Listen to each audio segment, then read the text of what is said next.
jangan lupa saya ingat. Oke, jangan lupa nanti diingatkan sekali lagi teman-temannya ya, kalau belum konfirmasi itu bisa tolong dikonfirmasi aja untuk kehadirannya. Jam berapapun ketika masuk langsung konfirmasi ke bawah. Gitu itu yang sering lupa. Gitu. Oke, kita hari ini mau review gitu dari yang bagian pertama. Oke, Fuji dan Fani udah hadir ya. Mau ngecek dari yang bagian pertama banget, kita review banget. Yang waktu pertama itu masih bareng sama saya ya waktu itu ya. Yang tentang, ini saya sambil nge-slide, nggak apa-apa ya, biar sesuai materinya. Yang pertama itu tentang konsep dan urgensi pedagogik, yang udah ngebahas tentang definisinya apa sih pedagogik itu gitu ya. Ada dari asal katanya, perkembangan sejarahnya, terus hingga maknanya apa sebenarnya nih dalam pendidikan? Apakah masih sama makna awalnya ketika nama tersebut gitu ya muncul, ataukah berubah jadi makna lainnya gitu kan ya. Nah, ini yang sempat kita review, saya mau review sedikit. Yang pertama adalah dari pedagogik sendiri. Kalau dulu udah dibahas gitu ya dari pedagog bisa disebut sebagai awalnya mah gitu seorang kayak anak laki-laki gitu yang diantarkan oleh bisa dibilang kalau sekarang itu apa ya, kayak asisten rumah tangga lah gitu ya. Tapi kalau pada saat itu katanya pada zaman Yunani itu asisten rumah tangganya kerjaannya beda-beda gitu. Kalau sampai sekarang kayaknya di kerajaan masih deh ya. Ada yang bagian ngurus rumah, nah ada yang bagian ngurus si anak. Ada yang ngurus anak itu kayak makannya dan segala macam. Nah, ada juga pedagog yang katanya tugasnya itu lebih kepada kayak mengantar si anak majikannya dari rumah ke sekolah atau dari rumah mau dia ke gimnasium gitu. Gimnasium tuh bukan buat olahraga gitu ya sekarang ya. Jadi kayak setipe dengan kegiatan akademik juga gitu, atau bahkan untuk kayak bergaul sesama remaja lah gitu. Karena si pedagog itu biasanya akan menemani anak tersebut dari usia 7 tahun sampai usia sekitar 18 atau 17 tahun. Jadi lama banget ya, bisa benar-benar mendampingi si anak sampai usia tersebut. Kalau mau ngelihat dari sejarahnya, pedagog itu sebenarnya bukan guru kalau sejarah awal di Yunani-nya gitu ya. Karena ada namanya adalah disebutnya adalah didaskalos gitu. Didaskalos tuh apa ini? Itu yang guru. Kalau pedagog tuh lebih kayak ngajarin etika, walaupun kayak ngedidik juga ya, tapi nggak semuanya. Kalau katanya sih kalau yang punya beruntung keluarganya gitu kan, karena rata-rata pedagog tuh budak kayak gitu ya, yang beruntung budaknya memang cerdas ya bisa ngajar anaknya dengan baik. Kalau enggak ya begitu gitulah ya untuk kepribadian anaknya berkembangnya. Nah, berkembang dari hal tersebut akhirnya ya mulailah dimengertiin yang namanya pedagog itu yang mengantarkan hingga banyak banget istilah dari makna pedagogik itu sendiri. Kalau di negara-negara yang berbahasa Inggris nggak ada istilahnya pedagogik, mereka menggunakannya pedagogi aja gitu dalam bahasa Inggris. Makanya agak cukup rumit gitu ya kalau kalian misalnya mau membaca sendiri kayak buku-buku sejarah pedagogik gitu, karena ketika di bahasa Yunani dan bahasa Jerman atau Eropa lainnya itu dibedakan, nyampe bahasa Inggris tiba-tiba artinya sama gitu kan ya. Jadi semuanya diartikan sebagai guru dan cenderung terkadang ada yang mengartikannya sebagai yang negatif. Karena katanya pedagogi itu nanti akan terlalu kaku dan segala macamnya. Jadi kalau sekarang dari perkembangan yang tadi panjang itu gitu ya, kalau sekarang sendiri pedagogi itu bisa didefinisikan sebagai ilmu mendidik katanya. Atau ada juga yang mendefinisikan sebagai ilmu pendidikan. Katanya, Bu, apakah hanya anak saja? Ada yang menganggap hanya anak saja, ada yang menganggap untuk semua. Kapan nih buat anak saja? Ketika ya waktu itu berapa minggu lalu, minggu kedua ya berarti saya sempat menyinggung bahwa oh pedagogik itu dianggap sebagai ilmu pendidikan anak atau ilmu mendidik anak apabila ada andragogi dan gerogogi di sana. Artinya dipisahkan, ada dikotominya antara ada pendidikan dewasa nih. Contohnya ketika kalian ngomongin di UPI itu ada PAUD dan ada PGSD sama yang PLS. Berarti ada yang pedagogik, di situ ada yang andragogi gitu. Nah itu atau PLS itu sekarang Penmas gitu namanya ya. Jadi ada yang pendidikannya itu dewasa, ada yang pendidikannya itu khusus untuk anak-anak gitu kan ya. Makanya Departemen Pedagogik sendiri itu membawahinya adalah S2 Pedagogik, S1 PG PAUD dan S1 PGSD gitu. Anak-anak kan ya PGSD PG PAUD gitu kan ya. Gitu. Nah, itu kenapa? Karena ada Penmas sendiri di UPI, yaitu lebih ke arah andragogi atau pendidikan umum, pendidikan masyarakat. Gitu. Makanya namanya sekarang pendidikan masyarakat yang umumnya adalah diarahkan kepada yang lebih dewasa gitu. Tapi kalau tidak ada dikotomi seperti itu, artinya ketika kita hanya ngomongin oh iya ini ilmu mendidik, berarti ilmu pendidikan atau ilmu mendidik untuk semua. Kalau tanya kenapa untuk semua, selama dia ada proses pendidikan. Jadi bisa aja ya yang usianya udah misalnya sangat luar biasa senior lah gitu ya, bisa juga dalam artian pedagogik gitu. Kenapa? Kembali lagi kita ada pembahasan ketukar lagi saya itu materi ini nih, pengantar pendidikan. Jadi ada juga yang namanya pendidikan seumur hidup kayak gitu ya. Pendidikan seumur hidup yang artinya setiap manusia itu belajarnya sepanjang hayat sampai kapanpun. Istilahnya adalah dari dia lahir sampai dia meninggal. Gitu katanya itu proses pendidikan. Nah, berarti selama manusia bisa dianggap sebagai peserta didik, selama itu pula prosesnya bisa proses pendidikannya, ilmu untuk melaksanakan proses tersebut bisa dikategorisasikan sebagai pedagogik gitu. Nah, itu dari definisi pedagogik sendiri. Selanjutnya nih ada nih kita udah ngebahas juga walaupun di landasan pendidikan juga dibahas. Katanya sih pedagogi itu kan cenderungnya kepada teori ya gitu ya, karena ilmu mendidik. Jadi apa nih hubungannya antara ilmu atau teorinya dengan prakteknya, walaupun udah sempat kita bahas sebelumnya. Karena ada yang ngomong, oh ngapain nih belajar ilmu mendidik gitu kan ya, oh capek-capek belajar nanti juga belum tentu bisa diterapkan semuanya gitu kan ya. Seperti kalian juga sempat beberapa kali nanya, Bu, di sekolah terjadi gini-gini-gini, padahal kan gurunya udah lulusan pendidikan gitu kan ya. Nah itu berarti kan udah belajar ilmu juga gitu sebenarnya. Nah itu juga menunjukkan sama kalian bahwa yang namanya belajar teori juga gitu ya, belum tentu ketika penerapannya itu tepat gitu kan ya, karena banyak juga kesalahan-kesalahan dalam penerapan teori itu sendiri. Tapi nggak baik juga kalau misalnya udah langsung aja nggak pakai teori gitu kan ya, bisa nyampe bisa enggak gitu kan ya. Makanya ketika itu Bu, orang tua kita kan nggak belajar ilmu mendidik gitu kan ya, iya bagus, tapi lebih bagus lagi kalau ada dasarnya sehingga mengurangi atau meminimalisir kesalahan-kesalahan yang mungkin terjadi dalam proses pendidikan.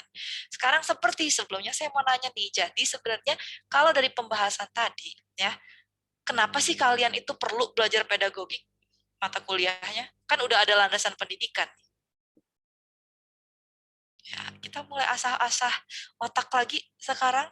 Silahkan, bisa dipikirkan terlebih dahulu.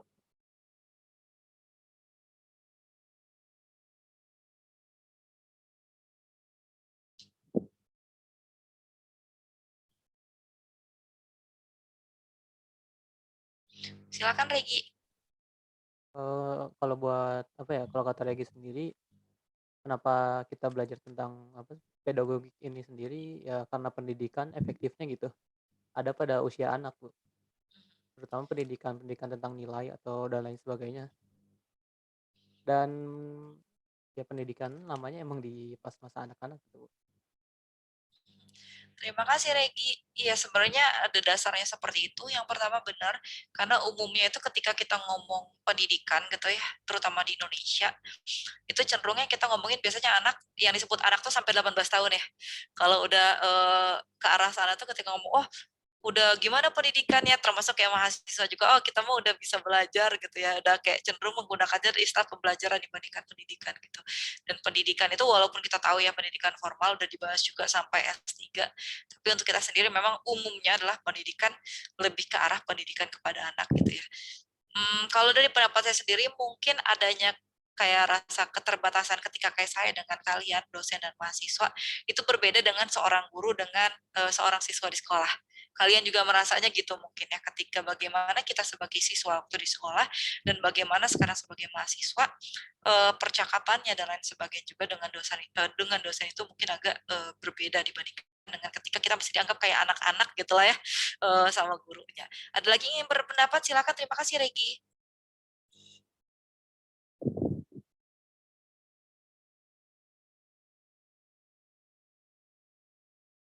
Ada lagi nih, sambil saya input yang baru hadir, Devita sama Ina.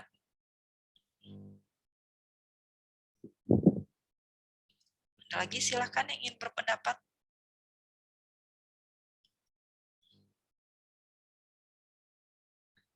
Saya agak ke distract, Putri itu ada yang ngelihat di belakang, tutup dulu pintunya. Ya, gimana? Ada yang ingin berpendapat? Putrinya langsung keluar, jangan pundung ya Putri. Agak mencairkan suasana biar kalian nggak ngantuk-ngantuk amat gitu, udah sore. Gimana? Belum ada nih mau berpendapat lagi. Belum? Oke, jadi sebenarnya banyak sih ya dari, kalau kalian misalnya udah ngelihat dari silabus yang saya share juga gitu kan ya, kalau di landasan pendidikan itu dia lebih kepada umum. Mengacunya kan ya, kayak dasar-dasar kayak landasan pendidikan, dari landasan filosofis pendidikan, landasan psikologis pendidikan, nantinya kita belajar, terus ada landasan sosiologis antropologis, ada juga landasan historis dan landasan yuridis pendidikan. Dan itu cakupannya lebih ke umum gitu ya. Sedangkan kalau kalian lihat di pedagogi itu lebih kepada komponennya, lihat ada pendidiknya dibahas secara khusus, peserta didiknya dibahas secara khusus, bahkan kayak alat pendidikan dan keterbatasan dalam mendidik juga kita diskusikan bersama gitu. Yang mungkin kalau di landasan pendidikan tidak terlalu didiskusikan. Ada batasan-batasannya seperti apa, tapi lebih kepada apa aja sih dasarnya yang bisa kita gunakan gitu ya. Ilmunya dasarnya apa aja yang bisa kita terapkan. Kalau di sini bukan mengacu kepada disiplin ilmu tertentu, tapi lebih kepada komponen-komponennya langsung. Kenapa? Karena kita ngebahas pedagogik itu sendiri yang akan mengacu selanjutnya, yang pembahasan selanjutnya ini nggak bab 2 sih ya, karena ini nggak bab-baban gitu ya. Materi selanjutnya yaitu berkaitan dengan konsep dan maaf, dengan status dan karakteristik keilmuan pedagogik gitu ya. Jadi kenapa sih kok pedagogik itu dibilang sebagai suatu ilmu gitu kan ya? Kalau yang sempat kita diskusikan selanjutnya itu, intinya tuh ada 3 kan ya. Yang pertama itu si pedagogik sendiri itu memiliki yang namanya objek studi.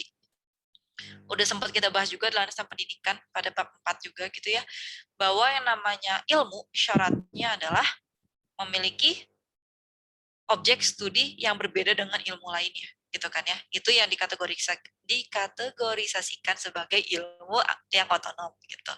Nah, apa nih maksudnya? Jadi ada objek material, saya ulang lagi ya, walaupun udah sempat dibahas gitu, dan juga ada objek formal gitu. Kalau objek material mah ya cuman antara alam atau manusia gitu kan ya. Kalau objek formal ya itu apanya alam nih, apanya manusia nih yang dibahas gitu. Karena bagi orang antropologi yang membahas tentang budaya dan orang sosiologi yang membahas tentang interaksi, mungkin ada kaitannya kan, tapi fokus kajiannya berbeda gitu. Jadi intinya kamu mau membahas apa. Nah, itu salah satu aspek yang membuat pedagogik itu bisa dikategorisasikan sebagai ilmu yang otonom karena dia memiliki objek formal yang jelas. Objek materialnya mah pasti ada ya. Kalau di sini pedagogik itu berarti objek materialnya adalah manusia, bukan alam. Tapi apanya manusia? Karena banyak banget nih ilmu yang ngomongin manusia, bener nggak ya? Termasuk ada perbedaan katanya, Bu, kalau psikologi gimana gitu kan ya. Kalau psikologi itu ngomongnya tentang perilakunya. Mau perilaku di dalam pendidikan, mau di luar pendidikan, itu terserah. Yang penting adalah perilakunya. Tapi kalau di pedagogik sendiri adalah interaksi pedagogisnya. Jadi nih, walaupun kalian melihat ada, karena kalian di, apa sih namanya? Kurikulum dan teknologi ya, prodinya namanya kan kurikulum teknologi pendidikan. Berarti belajar kurikulum teknologi kan. Nah, nanti fokusnya kalau di dalam pedagogik adalah bukannya si kurikulum itu sendiri, tapi bagaimana kurikulum itu ketika diterapkan, adanya interaksi si anak dengan kurikulumnya, interaksi guru dengan anak dan interaksi guru juga dengan kurikulum, ada segitiga seperti itu yang disebutnya pedagogiknya. Jadi ada interaksinya loh. Bukan hanya, oh ini materinya. Kalau bagi di kalian bidang kurikulum kan analisisnya adalah, oh ya oke, ini ketika kita membahas tentang yang namanya kurikulum, ada aspek-aspek kurikulum A, B, C, dan lain sebagainya, apakah terpenuhi atau enggak, sesuai dengan perkembangan atau enggak, dan segala macamnya. Tapi itu akan menjadi masuk dalam kajian pedagogik ketika kita udah menganalisis pada implementasi penerapannya atau membayangkan bagaimana ketika itu diterapkan. Jadi kita fokusnya adalah kepada interaksinya, interaksi yang ada dalam pendidikan. Baik itu interaksi siswa dengan objek tertentu, yaitu bisa kurikulum, bisa materi pelajaran, dan lain sebagainya, atau interaksi dengan manusia lainnya, dengan teman atau dengan guru. Nah, itu disebutnya sebagai interaksi pedagogis. Jadi ada interaksi-interaksi yang memang menjadi fokus dalam kajian pedagogik gitu. Nah, itu yang menjadikan si pedagogik sebagai ilmu yang otonom. Alasan keduanya adalah adanya metode studi ya, yang kalau di sini mah fokusnya katanya kepada fenomenologi, walaupun tidak menutup kemungkinan bisa digunakan kuantitatif ataupun kualitatif gitu. Jadi sekilas pembahasan yang namanya metode penelitian itu banyak macamnya, apalagi sekarang. Kalau mau dari dasarnya adalah secara garis besar bisa dikelompokkan ada kuantitatif, ada kualitatif. Kalau kuantitatif itu adalah angka atau yang diangkakan. Maksudnya gimana nih angka diangkakan? Kalau angka berarti ya kayak data statistik dan lain sebagainya gitu ya, yang dihitung-hitung gitu persentase, atau ada yang diangkakan. Diangkakan itu mungkin kalian pernah isi angket juga. Nah, kalau sangat setuju 5 gitu kan ya, yang setuju saja 4, cukup 3 dan lain sebagainya, sampai sangat tidak setuju misalnya nilainya 1 gitu kan ya. Nah, itu berarti kan nanti ada totalnya ya. Jumlahnya kayak checklist totalnya berapa. Nah, itu kan sebenarnya tadinya kata-kata kan yang berusaha untuk dijadikan angka. Itu kuantitatif juga. Sebaliknya, kalau kualitatif adalah kata-kata atau angka yang dijadikan kata. Kalau kata-kata tahu ya kayak wawancara dan lain sebagainya.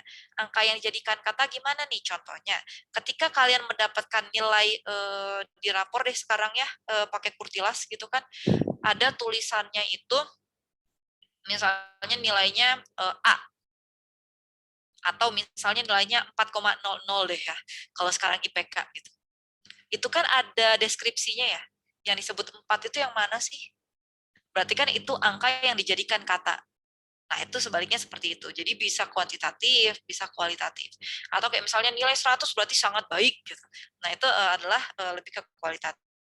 Kalau untuk yang angka dijadikan kata. Tapi kalau sebaliknya kata yang dijadikan angka lebih kepada kuantitatif. Ada juga yang namanya mixed method. Dari list itu banyak lagi jenisnya. Dari kualitatif sendiri ada kayak case study dan lain sebagainya. Ada salah satunya fenomenologi. Kebetulan saya pernah berapa kali ya menggunakan fenomenologi 2 kali deh kayaknya.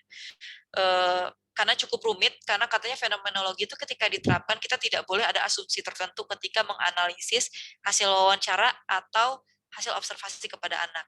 Jadi kayak misalnya kita tahu nih si anak ini kata gurunya, oh dia mah nakal dan lain sebagainya. Terus ketika kita wawancara anak udah ada kayak persepsi sendiri kayak, oh anak ini kayaknya nakal deh. Pasti jawaban dia akan cenderung ke arah negatif. Nah itu benar-benar kayak harus pure, nggak boleh sama sekali ada pemikiran kayak gitu. Itu yang agak cukup rumit karena kita manusia kan ya, tidak bisa sepenuhnya kayak membatasi kayak oke ini ada kompartemen pemikiran saya yang ini, feeling yang ini disingkirkan, nggak kayak gitu gitu kan ya. Jadi biasanya tetap ada ke arah sana. Makanya biasanya nanti ada uji validitas juga terakhirnya gitu. Nah, itu ada metode studinya. Kenapa sih kok fenomenologi gitu ya yang kayak dibilangnya itu lebih apa ya, digunakan gitu ya di dalam pedagogik itu sendiri gitu. Karena dia analisisnya benar-benar secara mendalam. Umumnya adalah subjektifnya. Jadi kalau wawancara kepada anak itu benar-benar wawancaranya secara mendalam. Saya waktu itu wawancaranya kepada guru gitu kan ya, kepada teman. Satu wawancara itu bisa sekitar 30 menitan gitu kan ya, dengan teman-teman, dan itu semuanya harus ditranskrip.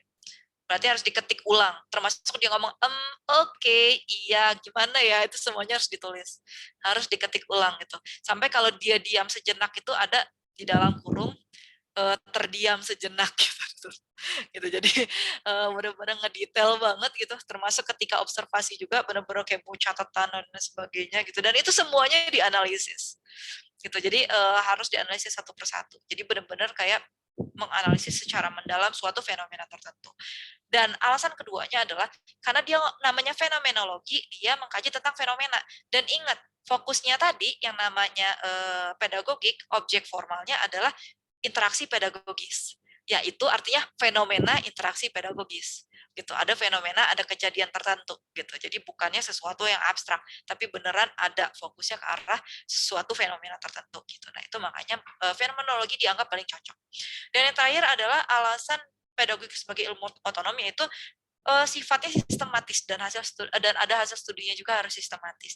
Ini berkaitan dengan yang tadi ya, ada namanya metode ilmiahnya. Kalau kalian yang pernah menggunakan metode ilmiah, mungkin di pelajaran IPA sebelumnya atau pelajaran lainnya ketika waktu SMP dan SMA, Tahu kan ya, ada tahapan perencanaan, pelaksanaan, pelaporan dan lain sebagainya.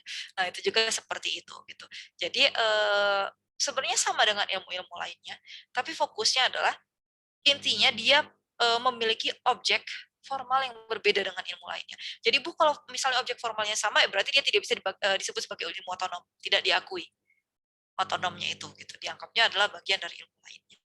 Nah, terus udah ngebahas juga ya, kita sempat ada namanya pedagogik pakai K, ada yang namanya pedagogi nggak ada K-nya.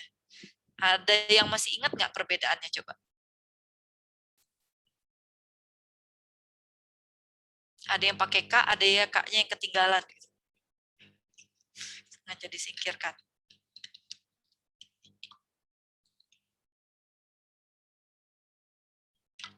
Izin menjawab Bu. Silakan Mizar. Kalau nggak salah ya Bu, ini mah kalau misalkan pedagogi mah ilmu mengajar, kalau misalkan pedagogi mah prakteknya Bu. Iya, terima kasih Mizar. Iya benar, kalau pedagogik yang ada K-nya itu ilmunya, berarti lebih ke arah teori-teorinya ya. Sedangkan kalau pedagogi gitu ya, pakai I nggak ada K-nya, berarti dia prakteknya atau penerapan dari si pedagogi itu sendiri. Walaupun nih ya, kalau kalian mau baca-baca artikel dalam bahasa Inggris gitu, walaupun ada sih cukup banyak artikel ketika emang orang tersebut mendalami pedagogik. Tapi umumnya tidak ada istilah pedagogik yang ditemukan, umumnya pedagogi pakai Y. Jadi pedagogy gitu ya. Yang artinya kalau bagi orang-orang yang memang mendalami pedagogik dan memang expert di bidang pedagogi, dia akan menganggap ini berarti ngomonginnya praktek doang ya gitu kan ya. Tapi karena adanya yang tadi sempat saya bahas di awal gitu ya, umumnya kalau di Inggris itu dia tidak menggunakan istilah pedagogics, walaupun ada beberapa ahli yang menggunakan, contohnya Gert Biesta dari Irlandia yang sekarang masih menggunakan ya. Terus ada juga siapa tuh si, kok saya jadi lupa, Norm Friesen dari US, dari Amerika, terus satu lagi dari Max van Manens, itu ada di Kanada gitu. Mereka orang-orang yang masih menggunakan istilah pedagogics pakai CS kalau di dalam bahasa Inggris ketika menggunakan istilah ilmu pendidikan, dan pedagogi hanya digunakan oleh mereka untuk praktek pendidikan. Tapi umumnya tidak ada perbedaannya. Jadi kalau kalian nanti misalnya baca lebih lanjut, kepo gitu ya, pengen belajar lebih banyak, kalau tanya kok ini pedagogi doang sih, nggak ada pedagogi? Oh ya, kalau di yang English speaking country atau negara yang berbahasa Inggris umumnya seperti itu gitu.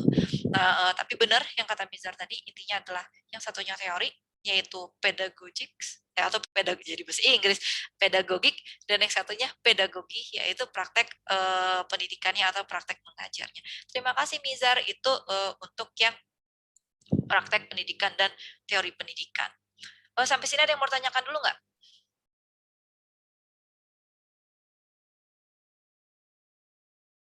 Ibu mau bertanya. Silakan Nabila. Kalau bedanya sama pedagogika itu apa, Bu? Oh, Oke. Karena mata kuliahnya pedagogika ya. Gitu kan. Iya, terima kasih. Jadi kalau ini. Jadi kalau misalnya ditanya Bu, pedagogika kenapa? Karena di sini bidangnya adalah lebih ke arah mata kuliah. Saya juga sempat nanya dulu pertama waktu jadi mahasiswa sih enggak ya dulu ya. Waktu saya udah kuliah di jurusan pedagogi gitu S2-nya nanya, nah, terus bedanya apa nih pedagogi sama pedagogika gitu kan ya. Jadi katanya kenapa digunakannya pedagogika, karena mengacu kepada ini kita belajarnya tentang mata kuliah pedagogik loh gitu. Jadi tidak membedakan antara itu praktek pengajarannya ataukah itu ilmu teori pendidikannya gitu. Makanya digunakannya istilah pedagogika. Oke, terima kasih Nabila. Pertanyaannya selanjutnya, next, ada lagi yang ingin bertanya? Belum. 10, 9, 8, 7, 6, 5, 4, 3, 2, 1. Oke, saya next ya. Terus selanjutnya adalah pembahasan tentang konsep manusia sebagai makhluk pendidikan. Nah, kita ngomongin manusia lagi gitu kan ya. Seperti biasa kita bahas intinya, maaf. Kayaknya saya centang-centeng dari tadi.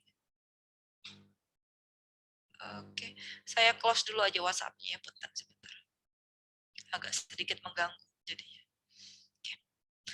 Ya, Jadi kalau tanya, Bu, kita udah ngebahas manusia, apa nih bedanya kalau di sini? Ini fokusnya adalah kepada manusia itu bisa, kalau waktu di Lansa Pendidikan kan luas banget gitu ya, ngomongin dari manusia, dimensi dan sebagainya. Kalau di sini fokusnya hanya kepada bahwa manusia itu bisa dididik, gitu ya, dan dapat dididik, gitu.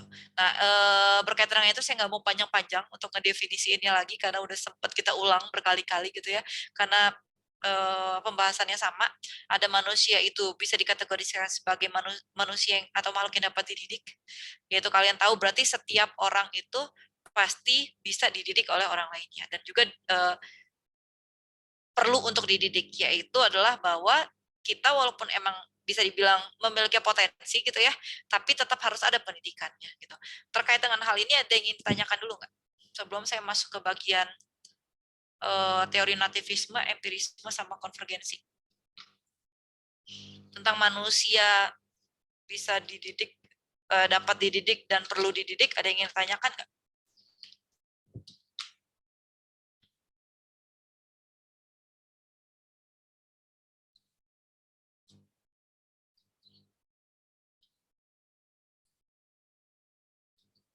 Enggak? Karena waktu minggu lalu juga udah cukup banyak banget ya pertanyaan manusia dan pendidikan gitu ya. Oke, selanjutnya kita ngomongin tentang nativisme, empirisme, sama konvergensi. Nah, kalau waktu itu kayaknya sempat banyak pertanyaan juga ya terkait dengan ini ya. Yang sampai muncul multiple intelligence itu bukan sih? Di bagian ini enggak? Yang karena ini waktu itu sempat ada yang ngebahas, saya ingat ada yang ngebahas, dibilang berarti kalau nativisme itu kan anak itu lahir mau bawa bakat gitu ya, berarti ada yang berbakat, ada yang nggak berbakat gitu. Itu saya sempat ingat ya, ada yang tanya terkaitan dengan hal ini. Udah lama sih, ada berapa minggu yang lalu ya, udah hampir sebulan gitu. Tapi saya ingat karena pedagogi itu saya cuma ngajar satu kelas gitu loh, yang banyak itu landasan pendidikan sama pengantar kan gitu. Jadi ingat ketika pembahasan nativisme, empirisme, sama konvergensi gitu. Sebelum saya membahas lebih lanjut, masih ada yang ingat nggak sih kira-kira bedanya nativisme, empirisme, sama konvergensi? Kalau konvergensi memang jelas ya, kan ada keduanya gitu. Tapi kalau antara nativisme sama empirisme apa?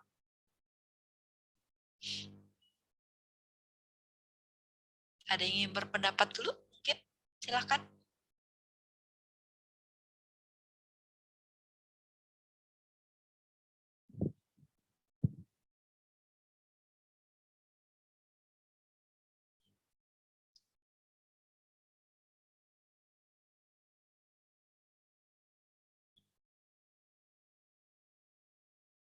Ada nih. Kalau nativisme, tadi udah sempat saya bahas sebenarnya, malahan ya, udah sempat disinggung. Kalau nativisme kan, nggak saya bilang tadi. Enggak. Kalau nativisme itu lebih kayak mengunggulkan yang namanya bakat bawaan ya, istilahnya. Kalau mau didefinisikan, kalau di buku mah panjang sih, kayak misalnya bisa saya kutip di sini, saya rangkum dulu. Anak yang baru lahir membawa bakat, kesanggupan, dan sifat-sifat tertentu gitu ya. Bakat, kemampuan, dan sifat-sifat yang dibawa sejak lahir sangat menentukan dalam pertumbuhan dan perkembangan anak manusia. Itu cukup panjang, tapi intinya adalah yang namanya anak itu katanya bakat itu bisa dibilang oke, ada ya, benar sih kalau dibilang ada yang berbakat, ada yang nggak berbakat jadinya kalau menurut teori ini gitu loh. Jadi bagi orang penganut nativisme gitu ya, atau orang yang mendukung teori nativisme, pendekatan nativisme, dia meyakini bahwa bakat itu sangat luar biasa penting bagi anak. Jadi kalau kamu mau sukses ya, simpelnya gitu, temukan dulu bakatnya baru bisa sukses gitu loh. Kalau kata nativisme, kenapa? Karena intinya adalah kan mengembangkan bakat, bahwa anak itu memiliki bakat dari lahir. Artinya dia akan berkembang sesuai dengan bakatnya, gitu kan ya. Jadi intinya adalah kalau dibilang itu ada lingkungan dan segala macam karena orang tuanya pelukis gitu ya, serumah ngelukis makanya anaknya melukis, itu mereka tidak menerima hal tersebut gitu lah ya. Artinya tidak meyakini hal tersebut, tapi keyakinannya ketika anak bisa melukis karena orang tuanya pelukis, berarti itu bawaan anaknya. Kayak bisa dibilang kayak gen dan lain sebagainya gitu. Yang diturunkan langsung kayak gitu ya.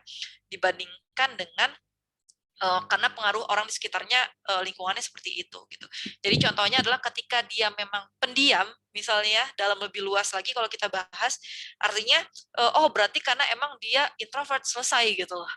Karena bakat bawaannya dia pendiam gitu. Tidak dikategorisasikan bahwa yang namanya introvert, kecenderungan itu bisa juga disebabkan oleh lingkungan. Mungkin ketika dari kecil kurang interaksi, gitu kan ya, atau memiliki pengalaman interaksi yang negatif sehingga ketika dia mau interaksi lagi dengan orang lain agak ada traumanya. Bisa juga kayak gitu. Jadi banyak alasannya. Tapi kalau bagi nativisme, dari teori nativisme adalah yang namanya seluruh hal pada diri anak itu yang kemampuannya dia itu dibawa dari lahir. Gitu.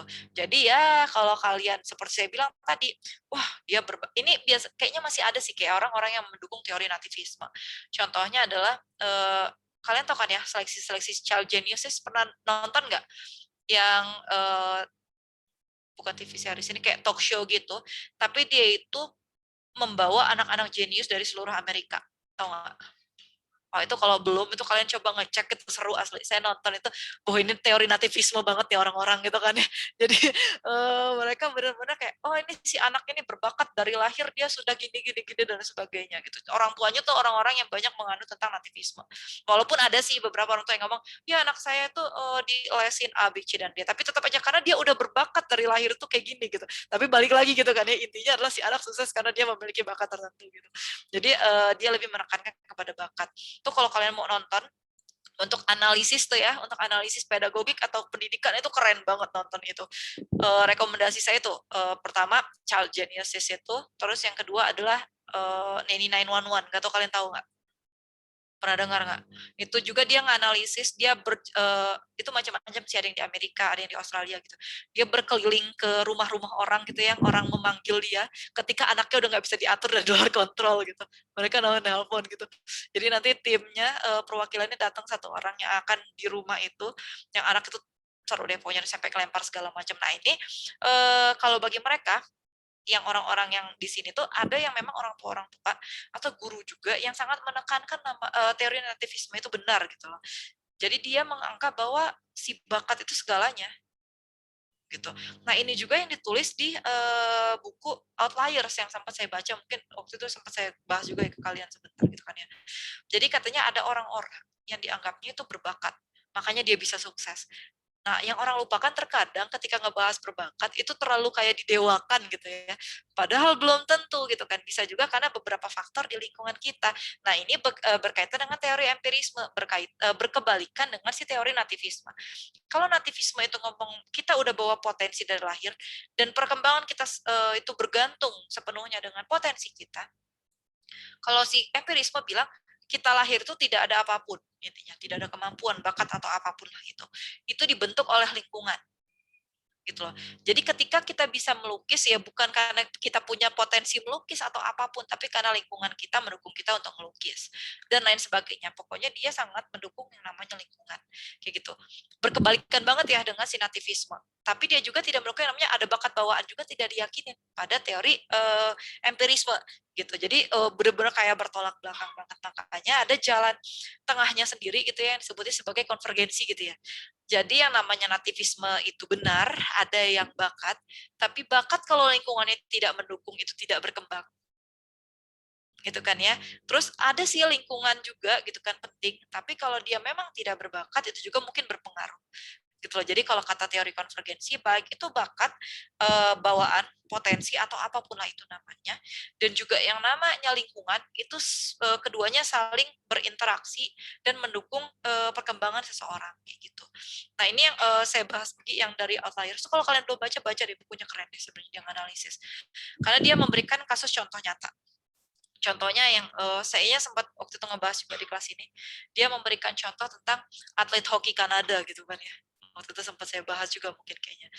Yang katanya, oh atlet hoki Kanada itu kalau kalian tahu ya, kalau di Amerika itu kan football ya yang paling populer ya. Kayak di Indonesia badminton kan sama sepak bola kan gitu. Bukan futsal kan kalau di kita, lebih sepak bola dan juga badminton gitu. Kalau di Amerika itu lebih ke football gitu kan ya. Sedangkan kalau di Kanada itu hoki gitu. Jadi katanya hoki Kanada tuh luar biasa terkenal karena memang pas saat saya ngobrol juga dengan yang tinggal di sana gitu ya. Musim dingin Kanada itu bisa dibilang kayak dari 12 bulan tuh 9 bulannya musim dingin gitu loh. Dan musim panasnya sendiri itu kata mereka sepanas-panasnya itu cuma mencapai sekitar kayak 24, 25 gitu. Jadi kalau udah musim dingin tuh bisa sampai minus gitu, minus kayak gitu. Jadi hoki itu populer banget karena hoki di es kan. gitu. Jadi itu adalah bisa dibilang olahraga yang sangat populer. Mungkin karena bisa dimainkan setiap saat gitu ya, dibandingkan dengan olahraga lainnya kayak badminton. Bayangkan kalau mereka main badminton di cuaca yang anginnya dingin luar biasa kayak gitu kan ya, agak nekat juga mungkin gitu. Apalagi sepak bola gitu juga mereka harus cari yang banyak indoor gitu kan. Walaupun di outdoor kalau kalian lihat baju-baju atlet hoki itu kan kayak gitu lah ya, yang tebel-tebel gede gitu. Nah, jadi katanya atlet hoki di Kanada itu luar biasa populer. Dan suatu hari ya si penulis buku Outliers ini menemukan suatu keanehan gitu loh. Anehnya apa nih? Sebenarnya bukan dianya, istrinya yang nemuin. Ternyata rata-rata atlet hoki Kanada itu yang masuk ke All Star-nya, bisa dibilang kayak atlet-atlet yang superstar-nya lah gitu ya, adalah mereka yang lahir pada bulan Januari, Februari, Maret. Ini mulai aneh kan gitu kan. Wah, ini apa nih, kalau di Indonesia tuh udah mulai beda nih perhitungannya gitu kan ya. Padahal bukan itu. Pas dicek sama dia kenapa bisa kayak gitu, penutupan seleksi junior itu adalah tanggal 1 Januari. Sehingga ketika anak itu misalnya nih dari tahun ini gitu, untuk anak misalnya usia 6 tahun, berarti kan hanya anak yang lahir pada tanggal 1 Januari sampai 31 Desember pada tahun itu. Berarti lewat dari itu kan dia nggak bisa ya daftar ya, gitu kan. Sehingga anak-anak yang lahirnya tuh bulan Januari, Februari, Maret pada tahun itu otomatis akan lebih beberapa bulan lebih awal lahirnya dibandingkan teman-teman yang lainnya. Karena dan kalau dibilang cuma berapa bulan doang lah, misalnya kita compare nih antara yang lahir 2016 bulan Januari sama 2016 bulan Desember gitu kan, yang cuma beda bulan gitu kan ya. Tapi ternyata dari analisis psikologis dan juga biologisnya, dari fisiknya juga, perbedaan bulan pada anak usia junior kayak gitu luar biasa. Jadi anak yang lahirnya awal tahun itu cenderung akan jadi lebih kuat dibandingkan anak yang di akhir tahun. Nggak semua, tapi cenderung. Karena mereka kayak benar-benar udah terbiasa dengan lingkungan dingin dan lain sebagainya. Sehingga dianggap anak-anak yang memiliki kemampuan lebih baik kan dibandingkan teman-teman yang lahirnya di akhir tahun. Gitu. Sehingga anak-anak yang Januari, Februari, Maret ini biasanya lebih sering diberikan pelatihan khusus, terus diikutkan pada kayak liga junior dan sebagainya. Sehingga mereka mendapatkan pengalaman yang lebih dibandingkan teman-teman yang lain. Iya kan? Karena kan dia banyak pengalaman. Gak gugup lagi, istilahnya gak demam panggung lah gitu ya. Terus lebih banyak kayak langsung dengan orang-orang, gak cuma latihan doang. Nah, sehingga ketika dia masuk ke liga yang remaja, dia lebih banyak pengalaman kan. Dan karena dia lebih banyak pengalaman, berarti dia menjadi atlet yang cenderung lebih baik daripada yang kurang pengalamannya. Dan lagi-lagi dianggap anak-anak yang berbakat. Sampai akhirnya dia ke usia dewasa seperti itu. Gitu, sehingga katanya sebenarnya yang didapatkan mereka adalah kesempatan berulang-ulang. Sehingga mereka bisa dikategorisasikan sebagai atlet yang luar biasa. Gitu kan ya. Nah itu sama aja dengan kita loh sebenarnya. Bener nggak? Kalau kita gimana nih Bu? Ketika kalian mau masuk SD sekarang ya, walaupun pemerintah itu nggak ngebolehin tes baca tulis, tapi banyak banget sekolah yang ketika anak mau masuk SD itu dites baca tulis, bener nggak? Ya kan? Ketika anak itu baru kelas 1 udah lancar baca tulis, gurunya ngomong, anaknya pinter nih. Gitu kan? Terus ada sekolah yang ngomongnya kita nggak punya kelas unggulan, tapi tetap ada yang dikelompokkan, ini anak-anak yang pinter, yang ini belum. Betul. Sehingga guru-guru lebih memperhatikan anak-anak yang ini dan ngomong, yang itu belum lancar baca. Ini terjadi juga di sekolah ponakan saya gitu kan ya. Jadi walaupun dia sekarang udah bisa baca gitu, tapi tetap kelihatan gitu. Jadi adik sekarang udah bisa baca, jadi disuruh ya gitu. Kayak mereka yang bisa baca tuh akan lebih sering disuruh baca sama gurunya, lebih disuruh kayak baca di depan kelas gitu ya ke teman-temannya dan sebagainya. Artinya mereka mendapatkan kesempatan lebih banyak tuh. Yang akhirnya mereka jadi lebih berani kan, lebih pede lah gitu. Gak usah jauh-jauh, ponakan saya tuh ketika masuk SD nggak bisa baca.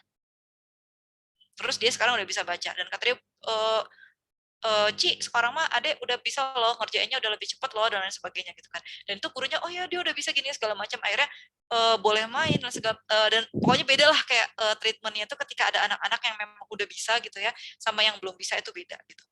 Dan anak-anak tersebut gitu ya, nanti akan ada nih gosip dari guru ke guru, bener nggak? Si itu mah udah lancar loh dari kecil tuh bacanya udah gini-gini segala macam gitu ya. Terus dia bisa ngerjain soalnya cepet banget, padahal karena emang dia bisa baca, dia ngerjain soalnya mungkin lebih cepat.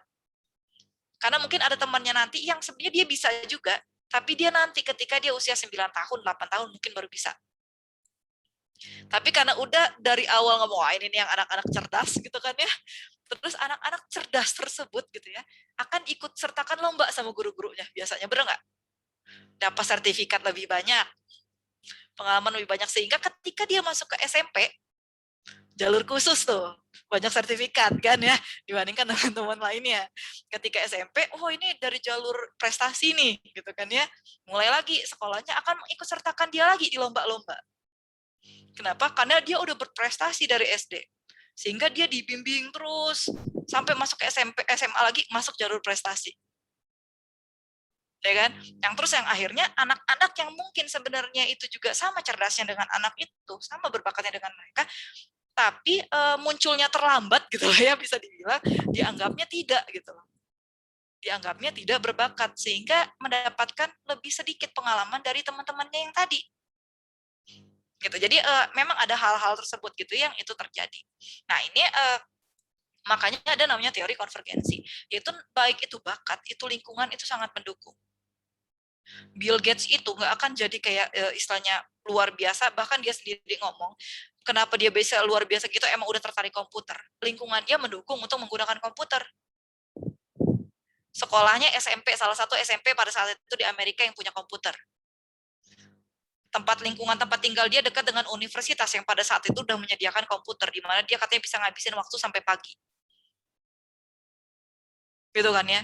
Jadi kesempatan yang diberikan itu luar biasa. Bu, apakah hanya bakat positif yang dianggap? Enggak. Kadang-kadang ada negatif. Nah, ini yang sering munculnya akhirnya jadi pembahasan tentang privilege. Gitu kan ya. Wah, ini punya privilege nih gitu ya. Jadi privilege itu sebenarnya kalau kita membahas dari teori konvergensi, ada yang memang bakat bawaan, ada yang memang dari lingkungan, dua-duanya privilege. Jadi privilege itu bukan oh ya oke dia ekonominya luar biasa, orang tuanya penghasilannya misalnya orang kaya dan segala macam, misalnya gitu. Oh dia mah bisa masukin ibu karena dia orang tuanya kaya. Kalau dia nggak bisa manfaatin juga nggak akan berhasil sih. Berapa banyak yang orang tuanya kaya akhirnya bangkrut. Gitu kan ya. Jadi sebenarnya walaupun kita punya privilege, semua orang tuh sebenarnya bisa mencari privilege dia sendiri gitu ya. Dari kesempatan, kenalan gitu kan ya. Saya kenal sama tetangga, tetangga saya sebenarnya ini loh gitu kan ya. Atau misalnya ada dosen yang kayak gini loh, saya bisa nanya sama ini, itu udah banyak banget privilege-nya gitu kan ya. Tapi tidak semua berhasil menggunakannya. Nah, ini yang dibahas dari teori konvergensi sebenarnya. Jadi kita mungkin punya bakat, mungkin juga punya lingkungan yang mendukung, tapi itu hanya akan berhasil kalau keduanya itu saling berinteraksi dengan baik. Memanfaatkan kesempatan dan lain sebagainya. Itu yang sebenarnya intinya dari teori konvergensi gitu ya. Kalau mau makna kata per katanya bisa dibaca sendiri di buku ya. Karena itu ada definisi, ini adalah bla bla bla bla bla bla, itu bisa dicek nanti sendiri di buku. Itu dari teori nativisme konvergensi sendiri gitu. Nativisme, terus ada empirisme dan konvergensi. Next, mau sedikit nih nanya pendapat kalian sekarang. Kita pindah ke bagian mendidik, mengajar, dan melatih. Bedanya apa sih? Silakan yang ingin berpendapat. Ada mendidik, ada mengajar, ada melatih. Bedanya apa nih?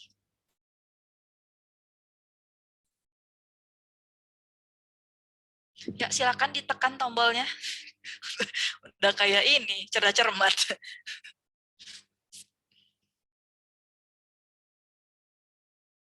Mana nih? Ada? Silakan, Agnia. Baik, Ibu izin mencoba menjawab ya, Ibu. Iya. Menurut Agnia, kalau mendidik itu lebih kepada pembentukan nilai karakter. Kalau mengajar itu lebih kepada transfer knowledge gitu. Kalau melatih itu agar lebih terasah gitu, Bu. Terima kasih. Oke, terima kasih Agnia. Iya, tadi kayak kalau menurut Agnia itu yang namanya pendidikan lebih kepada karakter, kalau apa tuh namanya mengajar lebih kepada pengetahuan gitu ya, tadi transfer of knowledge. Kalau yang namanya melatih lebih kepada mengasah keterampilan. Ada lagi nggak nih? Ada? Silakan, Syafiq. Aku mah mau nambahin yang melatih aja ya Bu. Boleh, Biasanya tapi silakan. kalau melatih itu bukan cuma kayak ngebahas tentang life skill, terus dan lain-lainnya. Terus biasanya suka kalau di melatih tuh suka ditambahinnya tuh biar jadi acuannya tuh ada role model gitu nggak sih Bu? Oke, terima kasih Syafiq. Itu untuk yang ini ya, untuk yang keterampilan ya. Iya Bu. Untuk yang iya, terima kasih. Jadi kalau tambah dari Syafiq itu kalau untuk yang melatih itu biasanya kayak ada role model, terus ada kayak melatih keterampilan tertentu kayak life skill atau keterampilan hidup kayak gitu. Ada lagi yang ingin berpendapat silakan. Terima kasih Agnia dan Syafiq. Selanjutnya ada lagi? Belum? Belum. Ya, sebenarnya keduanya benar ya gitu. Jadi kalau mau secara ringkas dibahas, yang namanya pernah dengar nggak kognitif afektif psikomotor? Ada loh di rapor kalian, ya kan? Gitu. Nah, jadi yang namanya pendidikan itu lebih kepada afektif kecenderungannya. Terus kalau dia pengajaran itu lebih ke kognitifnya, kalau untuk pelatihan lebih ke psikomotornya. Gitu. Jadi kalau tanya, Bu, apakah dalam satu pembelajaran bisa tiga-tiganya gitu ya? Bisa. Contohnya adalah ketika kalian ada anak-anak yang belajar baca, gitu ya. Ketika dia mengenal hurufnya, itu adalah apa coba? Lebih ke arah kognitifnya. Berarti fokusnya ke pengajaran di situ. Mengajarkan huruf-huruf. Misalnya kalau di TK mah mengenalkan gitulah ya. Masih tahu ini huruf A, B, C dan lain sebagainya. Terus ada juga afektifnya nih, kata dia kan, sikapnya atau ke karakternya. Apakah semua anak ketika belajar disuruh ngebaca mau apa enggak? Ada yang anak semangat gitu ya ketika mau diajarin baca, bener nggak? Aku mau belajar baca gitu-gitu ya. Ada yang agak cukup menantang kayak ponakan saya gitu misalnya, baru buka bukunya gitu kan, adik mau minum dulu ya gitu kan, terus abis minum sebentar ya adik pipis dulu gitu kan, itu mau belajar aja tuh dulu panjang gitu. Nah itu ada juga yang seperti itu. Nah itu lebih ke arah afektifnya. Artinya kalau kita membimbing anak tersebut agar dia lebih termotivasi untuk membaca, berarti ke pendidikannya. Kalau mengenalkan hurufnya berarti kepada pengajarannya. Tapi anak kan harus praktek bacanya ya, kayak merangkai hurufnya, menyebutkan dan sebagainya, itu ke psikomotor. Gitu. Jadi lebih ke keterampilan, karena itu makanya disebutnya bukan kayak apa sih pengetahuan membaca, tapi keterampilan membaca. Gitu. Dan biasanya yang namanya keterampilan itu jelas kayak latihannya berulang-ulang. Ini yang biasanya teknik yang disebut juga drilling gitu ya. Nah, itu biasanya ke pelatihan gitu. Kalau pendidikan lebih kayak banyak. Jadi gini bedanya. Kalau kayak tadi kata Syafiq ada role model, sebenarnya tiga-tiganya ada. Bedanya adalah kalau untuk di pendidikan role modelnya itu lebih mengacu kepada bagaimana kalian membangun interaksi dengan peserta didik kalian. Apakah kalian dipercaya sama dia? Apakah dia bisa mengikuti kalian karena mereka memang kayak kalian tuh punya kayak karisma gitu disebutnya ya. Bisa dibilang kayaknya anak-anak tuh seneng aja ngikutin kalian. Atau kalau di dalam kalau teori Steiner sendiri menyebutnya sebagai natural authority atau otoritas natural gitu. Yang ketika kita pernah mungkin kalian ngelihat guru gitu ya atau dosen, saya juga pernah mengalami hal tersebut beberapa kali. Kayaknya kalau beliau itu ngomong gitu ya, itu kayaknya oh ya oke, dan kita tuh kayak mau benar-benar kayak implementasi langsung gitu loh. Nah itu biasanya disebutnya yang ke arah teladan dan ke arah pendidikan. Tapi ada juga yang kalian itu teladannya lebih ke arah pelatihan. Contohnya adalah yang biasanya coach kayak gitu loh, coach untuk olahraga. Dia kan mempraktekkan dan kalian mencontohnya gitu ya. Gitu. Jadi beda kan ya contoh yang di pendidikan tadi sama contoh yang ini. Tapi dua-duanya disebutnya sebagai teladan atau contoh untuk modelnya gitu. Nah itu perbedaannya ke situ. Contoh lainnya adalah ketika belajar nulis sama kan ya, pengetahuannya tahu huruf dulu, terus misalnya tahu pensil, cara megangnya gimana, baru kasih tahu caranya doang ya. Terus kalau kalian tahu belajar, masih ingat nggak ada ketika belajar nulis dulu, ketika nulis itu susah, ada titik di mana udahlah males, gitu kan ya. Nah itu ketika kita membimbing anak untuk resiliensinya dan segala macam itu ke arah pendidikannya, sikapnya gitu. Terus ada juga yang latihan langsung nulisnya itu psikomotornya. Terus lebih lanjut lagi contohnya ke keagamaan nih. Ketika kita punten ya kalau contohnya ke yang muslim ya. Kalau yang nanti yang non muslim bisa kasih contoh misalnya kalau saya karena saya nggak tahu ke arah situ. Contohnya kalau yang di muslim ketika kita mau belajar sholat gitu kan ya. Pertama di pendidikannya kan dikasih tahu ya kayak misalnya oh kenapa sih harus sholat lebih kepada karakternya kan ya kalian tuh gini A, B, C dan lain sebagainya. Terus kita juga diajarkan kan ya gerakannya seperti apa, doanya apa aja. Terus ada psikomotor kan langsung dipraktek di sekolah atau ya sebelum di rumah ya. Saya ngomongin yang ketika pendidikan di sekolah gitu. Jadi guru itu mengajarkan kenapa harus dididiknya gitu kan ya, kayak afektifnya apa nih gitu kan ya, nilai-nilai pentingnya apa gitu yang diajarkan oleh guru. Terus ada juga cara-cara sholat itu seperti apa dan praktek. Nah, makanya kalau di sekolah itu pelajaran agama juga ada 3 ya biasanya kayak penilaiannya gitu kan ya. Sikapnya gimana, keagamaannya, terus pengetahuannya gimana yang biasanya diujinya adalah kayak ujian tertulis kayak kalian ngerjain soal gitu ya. Sedangkan psikomotor tuh biasanya praktek gitu kan, praktek sholat, terus misalnya praktek ngaji dan sebagainya gitu. Nah, jadi itu sebenarnya bisa diterapkan untuk di semuanya. Jadi luar biasa luas untuk hal tersebut. Terus selanjutnya adalah, ini sebelum itu ada yang mau sharing juga nggak pengalaman misalnya terkait dengan hal itu? Dipikirkan, oh ada mau nih Irna, silakan Irna. Ibu mau tanya, Oh iya, silakan. menurut Ibu kalau nurut itu membatasi kreativitas nggak? Oke, terima kasih Irna. Kategorisasi nurut itu beda sih ya kayaknya tiap orang kayak punya makna nurut itu beda gitu. Ada yang kalau nurut itu dibilang semua yang kita ucapkan dilakukan, ya kan? Ada juga nurut ketika memang dia menganalisisnya terlebih dahulu gitu ya. Dan ketika dia meyakini bahwa ucapan orang ini, nasihat orang ini emang perlu diikutin, dia ngikutin. Itu nurut juga kan sebenarnya. Tapi bukan artinya kayak blind followers gitu. Bukannya langsung orang bilang A, kita ngikutin A. Tapi ada juga yang dianalisis dulu, oke kayak ternyata emang benar bagus, makanya saya ikutin gitu. Jadi kalau ditanya nurut itu bagus atau enggak, kalau saya sendiri nurut itu bagus kalau dia yang kedua. Yang tadi, yang poin kedua yang saya, kan tadi saya ada 2 ya membahasnya.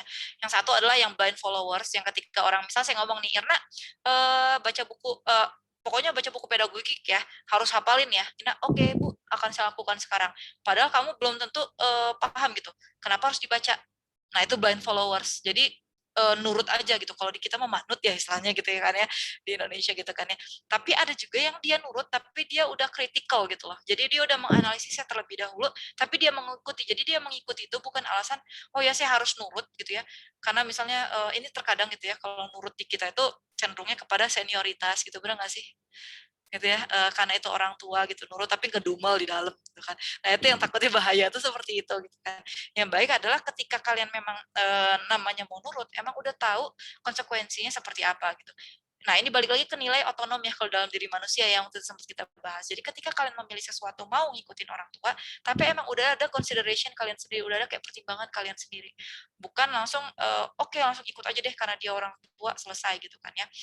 Nanti saya berdosa segala macam. Lebih berdosa lagi kan ketika nanti nggak berhasil, terus kalian nyalah-nyalahin coba. Ini dulu nih karena orang tua ngomong kayak gini nih, makanya saya seperti ini gitu. Itu kan lebih panjang dosanya gitu kan ya. Jadi ada baiknya lebih kalau langsung saya kurang sih kayak misalnya mungkin ini orang lain ada yang berpendapat beda ya. Ini berkaitan juga dengan kayak pendidikan yang diberikan oleh keluarga. Kalau di rumah, soalnya dari ibu saya sendiri gitu ya, walaupun beliau sangat disiplin, tapi sangat kayak mengembangkan kalau anaknya tuh harus asertif gitu. Kalau asertif nggak? Asertif tuh kayak kalau ada apapun yang kalian pikirkan, kayak beneran ngomong gitu loh. Kayak kesulitan dan lain sebagainya itu harus ngomong gitu. Jadi disiplin orang tua. Ibu saya tuh kebetulan yang sangat-sangat luar biasa disiplin gitu. Jadi kayak misalnya waktu bangun, waktu makan gitu loh, di meja makan. Terus kayak misalnya ada waktunya kapan kalian main, ada kapan waktunya kalian tuh harus kerjain tugas dan segala macam. Dan itu dampaknya positif ketika memang didukung waktu itu sama orang tua saya adalah harus asertif. Jadi ketika misalnya ibu saya ngomong ini kayak gini ya, kalau misalnya nggak suka ngomong gitu. Jadi kayak emang nggak mau lama kayak gini gitu misalnya. Jadi ketika saya akhirnya nurutin omongan orang tua gitu kayak sesimpel adalah ketika saya mau ngambil S3 beberapa tahun lalu itu kata ibu saya nggak usah dulu deh gitu kan ya. Itu kan kalau beda ketika saya ngomong ya udahlah kata orang tua nanti dosa gitu kan ya. Sama saya tanya dulu kenapa sih mah nggak boleh gitu loh. Jadi Jadi kata ibu saya, kontrol jantung dulu deh gitu kan, karena saya ada kelainan gitu kan waktu, jadi sempat berobat juga dulu kayak gitu. Kontrol dulu kalau aman segala macam, kita ngelihat setahun ini aman, oke. Terus lihat dulu negaranya mana yang safe juga gitu kan, namanya anak cewek dan segala macam. Dan kita pikir oh ya logis nih gitu kan. Berarti ketika saya ngikutin, emang itu orang tua saya memberikan nasihat dan saya tahu gitu emang makna dia memberikan nasihat tersebut apa gitu dibandingkan dengan blind followers. Tapi mungkin bagi orang yang memang di lingkungannya orang tuanya lebih kepada otoriter ya kalau kita bilang ya gitu kan ya, dampaknya jadi negatif gitu. Kalau pertanyaan Ira tadi kan ibu setuju nggak kalau dia nurutnya karena orang tuanya otoriter, itu bahaya sebenarnya. Kenapa? Karena dia mengikuti karena rasa takut. Ya nggak ini ya nggak aneh ya, ini kan terjadi sering ya, benar nggak sih? Kayak udahlah ikut aja daripada nanti ribut, atau misalnya orang tuanya nggak bisa diomongin, kalau udah ngomong A nggak bisa diganti lagi gitu dan segala macam. Itu ada yang tipe-tipe kayak gitu. Berarti ketika mengikuti artinya dalam suatu tekanan gitu loh. Kalau dari proses psikologi tertentu yang namanya tekanan itu ya namanya juga tekanan gitu ya. Jadi ditumpuk ada titiknya meledak gitu loh. Nah, yang dikhawatirkan adalah ledakannya ketika udah masuk tahap dewasa.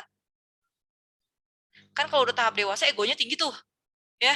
Udah mulai saya bener-bener kayak punya sendiri dan segala macam, dan rasa itu baru muncul gitu. Yang dikhawatirkan adalah pemberontakan di sana gitu. Jadi itu yang makanya katanya kalau anak-anak dari kecil tuh sebaiknya walaupun memang ada titik di mana dia namanya nurut itu bukan di semua hal ya. Ketika orang tua ngajarin disiplin tuh namanya nurut juga. Dan itu penting gitu loh. Karena ada kayak anak itu mengetahui untuk manajemen waktu dan lain sebagainya. Tapi kalau nurut itu lebih bersifat ke otoriter karena orang tuanya otoriter dan rasa takut, saya nggak setuju untuk ke arah situ. Berarti Irna ya? Iya Bu, makasih. Relate. Iya sama-sama. Kayak ponakan saya juga sebenarnya karena kebetulan orang tuanya tipenya lebih relax gitu. Kayak kakak saya sama istrinya tuh kayak lebih, ya udah deh kalau misalnya kayak apa ya? Kayak misalnya dia bangun tidur, ya udah dah tidur, nonton dulu gitu ya. Nonton dulu sampai jam 7 misalnya kalau lagi nggak sekolah, jam 8 segala macam biarin dulu, nanti baru makan gitu. Kalau di dia tadinya kayak gitu. Tapi sejak dia tinggal di sini itu beda gitu. Kalau di rumah tempat saya gitu, tiap dia bangun setelah misalnya sholat gitu, ada yang mau nonton, ya udah nonton, tapi waktunya ketika kita makan dulu gitu. Jadi ketika dia makan TV mati gitu loh. Jadi kalau tanya itu harus nurut, nggak harus gitu loh, itu aturan di rumah kalau ke dia gitu loh. Kalau saya sama dia simpel gitu, ada yang maunya gimana kan, dia istilahnya tapi ada yang mau tinggal di sini, kalau misalnya ada yang mau yang nggak mau yang aturan kayak gini, bisa ikut sama mama apa gitu kan, nggak tinggalin di sini. Kalau di sini ikut aturannya. Karena tipe kortanya Bu, apakah anak semuanya bisa digituin? Enggak juga. Cuman kalau tipe ponakan saya itu dia agak dewasa sebelum waktunya ngomongnya, gitu loh. Jadi emang dari kecil gitu, dari umur dia nggak bisa dia kayak ngomong ke anak kecil, nggak bisa. Kayak misalnya, Dek, Adek misalnya, oh harus gini-gini ya, ih pinter banget soalnya nggak bisa. Jadi dudukin, Adek kayak gini-gini ya. Misalnya, jadi kayak kita ngomong sama orang gede, dia oh iya Adek ngerti gitu. Tapi kalau dianggapnya kayak anak kecil, dia tuh kayak apa sih ngomongnya kayak gitu lah. Jadi nggak bisa gitu. Jadi benar-benar kayak harus dianggap kayak anak gede gitu. Termasuk apapun hal itu gitu. Jadi pahamin juga karakteristik anaknya ketika kita mau mendisiplinkan. Kalau kayak saya kayak gitu, oke, nonton silakan, setelah sholat nonton, setelah subuh gitu kan. Terus nanti kalau nenek udah manggil waktunya makan, turun semuanya ke bawah gitu lah kan. Jadi makannya di bawah gitu. Nanti ketika dia pulang sekolah mau main, oke, ganti dulu bajunya, nanti baru main. Jadi kalau dia langsung main itu panggil, dan dia udah tahu oh, setiap tindakan ada konsekuensinya.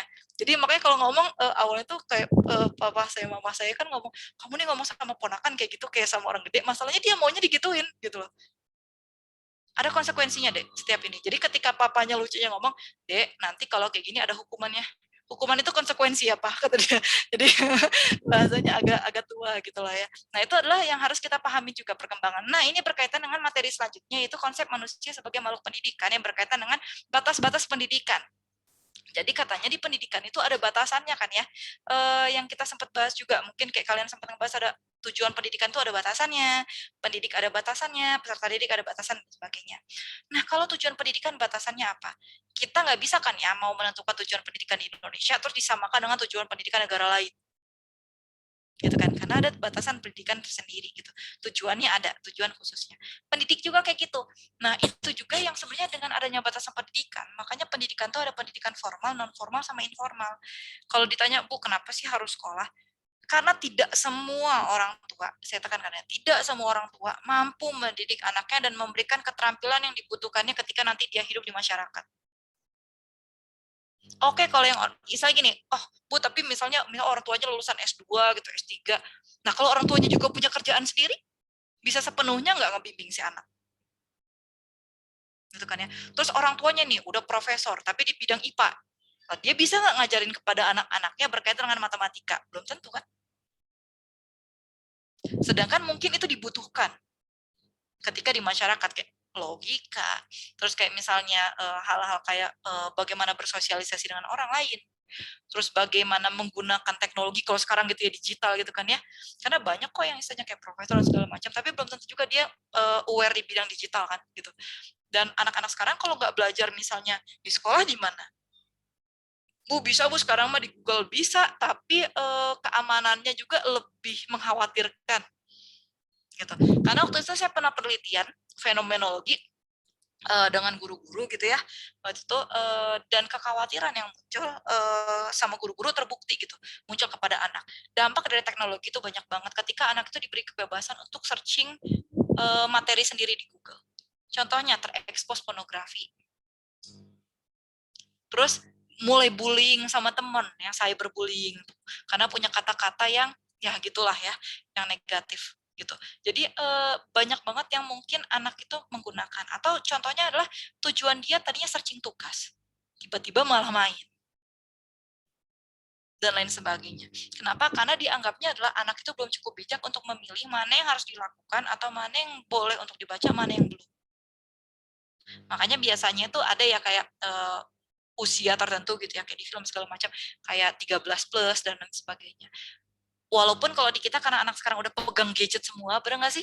Ya, jadi kontrolnya agak kurang. Kalau dulu kan, ini yang saya sempat bahas juga sama ibu saya, kebetulan ibu saya juga guru di TK gitu kan. Beda ya kalau zaman saya kecil gitu kan, ngobrol sama si mama. Kalau dulu kayaknya ketika kita sore-sore itu nggak ada film-film kayak sinetron gitu loh. Jadi film-film sinetron itu saya nggak pernah nonton waktu kecil gitu loh. Kata ibu saya, iya karena film-filmnya itu adalah ketika kamu sekolah, jadi pagi hari dan malam hari. Gitu loh. Jadi ketika anak-anak dalam kondisi nonton TV itu tidak terekspos gitu dengan hal-hal itu gitu. Kalau sekarang enggak gitu. Ini baru kemarin juga ada curhatan di sekolah juga gitu kan. Ibu saya habis nasihatin juga anak-anak karena di sini ada yayasan juga. Ada yang curhat anak-anak kelas 4, 5, 6 yang pacaran gitu ya ceritanya ya. Terus nggak tahu saya, kalian kelas 4 SD masih ingat nggak sih ngapain gitu ya. Dia curhat, ya itu kenapa bete gitu kan ya. Habis apa sih namanya lagi ribut sama pacarnya gitu kan ya. Jadi ya begitulah ya. Itu anak-anak kelas 4, 5, 6 SD dan itu juga batasan dalam pendidikan sebenarnya gitu kan. Orang tua mungkin agak sedikit canggung dan tidak memiliki kemampuan untuk berbicara secara langsung dengan anaknya. Karena ada di mana anak tuh kadang-kadang mungkin kalian juga mengalami gitu ya, lebih percaya, lebih mendengarkan guru dibandingkan orang tua. Itu salah satu batasan dalam pendidikan. Benar nggak sih? Gak usah jauh-jauh untuk yang luas deh. Ketika kalian punya adik kecil, kalian dia minta ajarin kalian matematika, cara kalian beda sama gurunya, pasti dia protes. Kata ibu guru, gitu kan ya. Nah itu tuh. Jadi itu adalah kata yang luar biasa sering diulang sama anak-anak. Gitu. Jadi keterbatasan pendidikan ada. Jadi terkadang ada orang tua tuh batasannya. Termasuk kayak yang kejadian saya bilang ini anak-anak pacaran, orang tuanya mau nasehatin bingung gitu kan ya.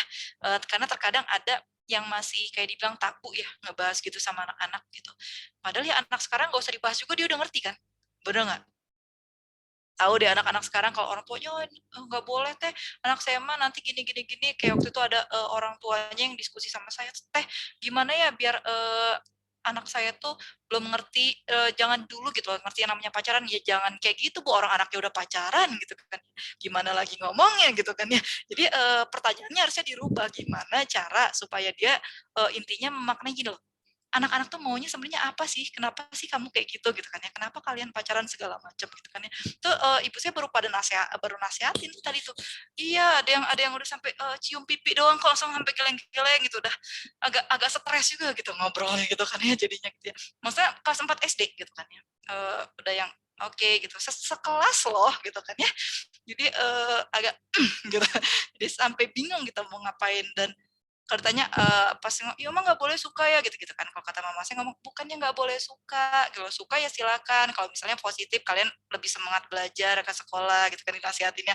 Tapi kalau kayak gitu buat apa gitu kan ya nasihat.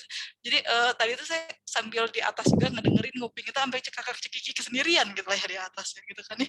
Karena agak gimana gitu kan dengan anak-anak kayak gitu. Biasanya kalau nanti udah curhat sama ibu saya nih, pasti giliran saya nanti hari Sabtu Minggunya pada datang pasti gitu konsultasi lanjutan gitu ya. Itu bagiannya beda. Jadi nah itu keterbatasan juga. Contohnya dari ibu saya pendidik, tapi dia batasnya kepada bagaimana nih kalau orang tua memposisikan sharingnya. Nah nanti saya ketika Sabtu Minggu sama mereka beda lagi. Tapi gimana nih kalian manage-nya sebenarnya? Kalian tuh usianya sekian. Kenapa nggak bolehnya? Kenapa bolehnya? Tahu sih kayak lebih pendekatannya tuh kayak lebih sekarang gitu ya. Tahu sih sekarang kan kalau dilihat di YouTube gini ya gitu, lebih kayak gitu, lebih kayak keakrabannya dibangun gitu untuk membangun kayak untuk ngeluarin tuh sebenarnya intinya kenapa gitu. Jadi ada keterbatasan dalam pendidikan yang sebenarnya dengan beragamnya pendidikan itu juga untuk kayak melengkapi sebenarnya daripada membatasi. Kenapa nih ada namanya non formal education atau pendidikan non formal gitu ya, ada di kayak bimbel-bimbel karena ada keterbatasan kan di sekolah. Kenapa orang ngambil bimbel? Karena dirasa di sekolahnya belum cukup, benar nggak? Kalau kalian ngerasa sekolah dicukup, ada nggak orang tua yang mau masukin anaknya ke bimbel? Mikir lagi kan, udah ngabisin duit gitu ya. Nah itu juga keterbatasan. Terus ada juga keterbatasannya itu alat pendidikan. Alat pendidikan tuh bukannya hanya fasilitas ya, kayak kewibawaan, terus kasih sayang dan sebagainya. Nah ini misalnya nih keterbatasan kasih sayang orang tua yang misalnya orang tuanya udah nggak ada gitu ya, meninggal dua-duanya. Berarti kan itu ada keterbatasan dalam pendidikan yang didapat sehingga harus diperoleh dari pendidikan lainnya. Itu adalah batasan-batasan pendidikan yang kalau kalian mau baca juga cukup panjang gitu ya pembahasannya, karena ada pendidikan itu seperti apa, peserta didik seperti apa gitu. Oke, sebelum saya lanjutkan kepada situasi pergaulan dan situasi pendidikan, ada yang ingin ditanyakan? Siapa nih? Silakan Rifki. Ya Bu, mau nanya, kan tadi bahas batasan pendidikan ya. Nah, kalau homeschooling tuh termasuk ke yang formal, informal, atau non-formal, Bu? Terus kalau anak-anak homeschooling tuh bisa jadi anak yang kurang pergaulan nggak sih? Kan kalau homeschooling tuh sendiri ya, nggak private gitu belajarnya. Terus kalau cara mereka sosialisasinya gimana, Bu? Oke, terima kasih Rifki pertanyaannya. Jadi kalau untuk homeschooling, itu ada homeschooling yang sebenarnya tipenya informal, ada homeschooling yang tipenya itu non-formal. Karena sejauh ini itu kalau di dalam pemerintah itu sendiri tidak ada homeschooling tertulis sebagai pendidikan formal. Gitu ya. Jadi dia bisa informal ataupun non-formal. Gitu. Kalau tanya Bu, berarti dia nggak bisa ke jenjang selanjutnya? Dong, bisa. Nanti dia ngambil paket anak-anak homeschooling. Gitu. Jadi ada paket A, paket B, paket C itu yang mereka ambil gitu. Nah, kalau itu jadi kortanya itu ya, kortanya bisa informal, bisa non formal. Bu, bedanya apa? Kalau informal itu mungkin kalian tahu ada orang tua yang dia itu memang membuat kayak merancang kurikulum dan segala macam, terus nanti manggil guru-guru les ke rumah. Tahu nggak? Ya kayak gitu ya. Itu yang tipenya gitu, itu yang biasanya privat.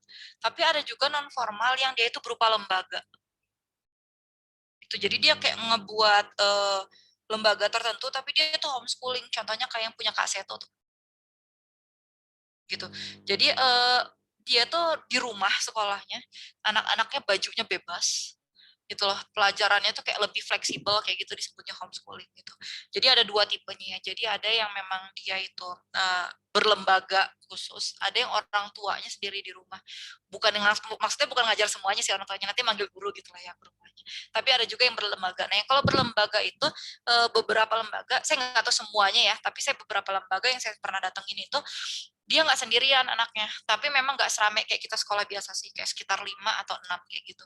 Jadi nggak kayak kita kan bisa sampai 15, 20, terkadang bahkan kalau yang anak SD itu ada yang 40 gitu kan ya, yang sebangku bisa bertiga gitu kan. Nah itu sering terjadi di SD gitu kan. Tapi kalau homeschooling itu nggak pernah serame itu gitu loh, jadi dia lebih sedikit dibandingkan yang sekolah umum. Itu terus biasanya materi homeschooling itu agak berbeda dengan materi umum. Kalau materi umum itu kan banyak ya, semua materi dipelajarin ya. Kalau homeschooling itu biasanya kayak dia bisa menentukan kurikulumnya sendiri. Nah itu biasanya orang tua memilih anaknya homeschooling, terutama ketika dia homeschoolingnya di rumah, manggil guru ke rumah adalah orang tuanya menginginkan anak tersebut fokus pada bidang tertentu.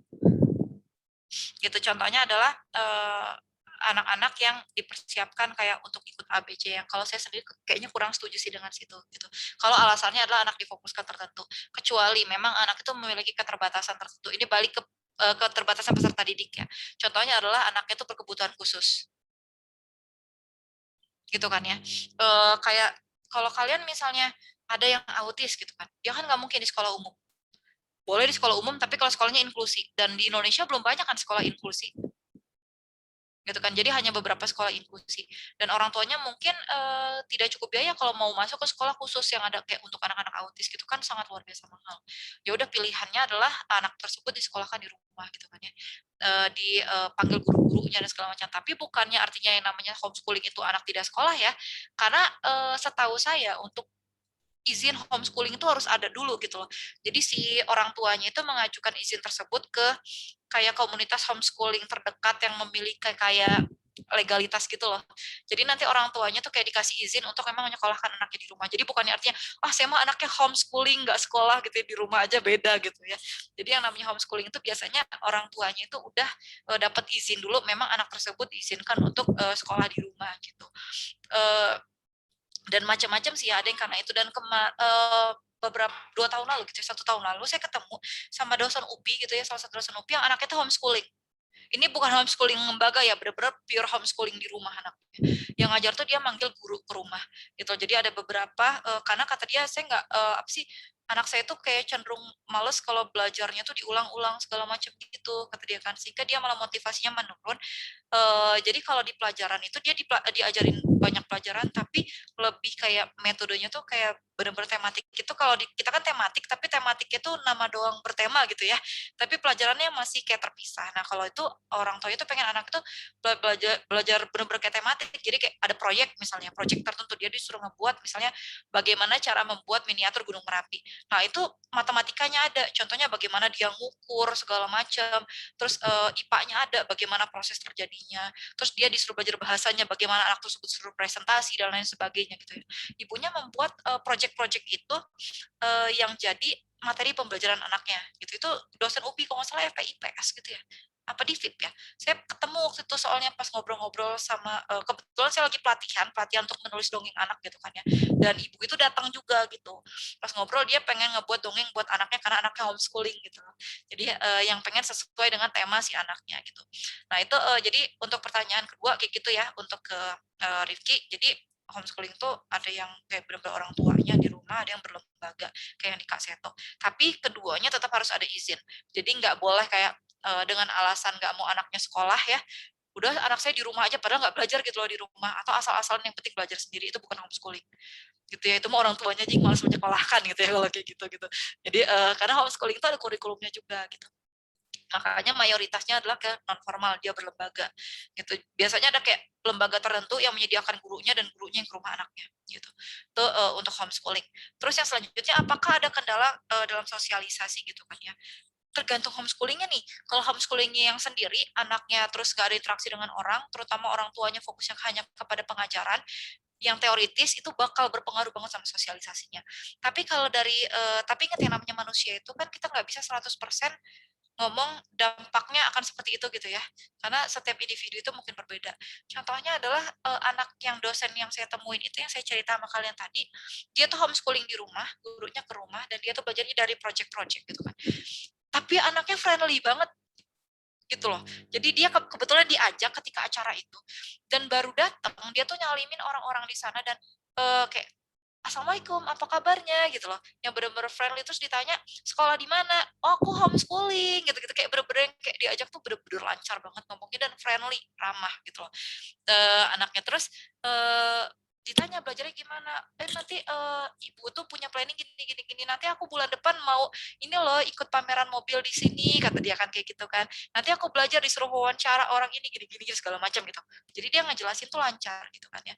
Terus saya sempat nanya sama si dosen itu, kok anaknya maksudnya katanya kan homeschooling, nanti takutnya kalau homeschooling di rumah bukan di lembaga kayak ada temennya, nanti kan kayak lebih susah sosialisasi. Kalau kata ibu itu, walaupun anak saya homeschooling, tapi dia diikutkan aktivitas yang berkelompok gitu loh. Jadi dia belajar itu sama saya di rumah itu sama gurunya pagi aja. Jadi cuma sampai kayak jam 10-an, jam 11-an gitu. Kalau misalnya jam 10 nanti dia setelah itu ada kayak kegiatan-kegiatan loh. Misalnya diikutkan kayak apa sih waktu itu kayak drama gitu, atau misalnya pokoknya ada kayak klub-klub yang orang tuanya masukin gitu loh, sehingga dia punya interaksi sama teman-temannya dan sejalan sama si interestnya dia gitu, dia minatnya kemana dimasukkan orang tuanya gitu ya. Walaupun kalau dipikir-pikir berarti untuk harganya luar biasa gitu ya, untuk biaya yang dikeluarkan akan lebih jauh lebih mahal dibandingkan dengan kalau menyekolahkan ke anak sekolah umum gitu kan. Kalau untuk saya ngelihat program ibunya gitu sih ya. Jadi anaknya tuh ngomong kayak gitu. Jadi aku punya teman di sini, terus dia tuh sore kayak main di taman-taman komplek gitu-gitu loh. Jadi belajarnya tuh walaupun dia homeschooling, kata ibunya karena kan dia homeschooling, jadi waktunya nggak perlu sepanjang sekolah kan, karena gurunya cuma fokus sama dia gitu.